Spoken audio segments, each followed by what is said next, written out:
Hello! ఈరోజు Monu lunch బాక్స్‌లోకి chapati and aloo fry చేశాను. ఆలూ ఫ్రై తొందరగా అయిపోతుంది. అంటే మార్నింగ్ మనకి ఎక్కువ టైం ఉండదు కాబట్టి లంచ్ బాక్స్ ప్రిపేర్ చేయడానికి.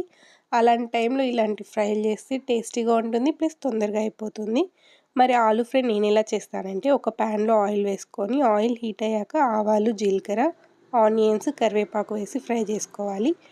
ఆనియన్స్ కొంచెం ఫ్రై అయ్యాక పొటాటోస్ చిన్న చిన్న ముక్కలుగా కట్ చేసుకొని ఒక 2 సార్లు నీళ్ళతో కడిగి తర్వాత వేసుకోవాలి. పొటాటోస్ 50% ఉడికేంత వరకు మనం మూత పెట్టి మగ్గించుకోవాలి. దాంట్లో ఏం యాడ్ చేయకూడదు. 50% ఉడికిన తర్వాత దాంట్లో సాల్ట్, పసుపు వేసి కలుపుకొని మళ్ళీ కంప్లీట్‌గా కుక్ అయ్యేంత వరకు మూత పెట్టి మగ్గించుకోవాలి. కంప్లీట్‌గా కుక్ అయిపోయిన తర్వాత ఒక 1 మినిట్ హై ఫ్లేమ్‌లో పెట్టుకొని ధనియాల పొడి, కారపొడి వేసి బాగా ఫ్రై చేసుకుంటే పొటాటో ఫ్రై రెడీ అయిపోతుంది. అండ్ పొటాటోని మా ఊర్లో ఉల్లగడ్డ అంటారు. మరి మీ ఊర్లో ఏమంటారో కామెంట్ చేయండి. Thanks for watching. Bye bye.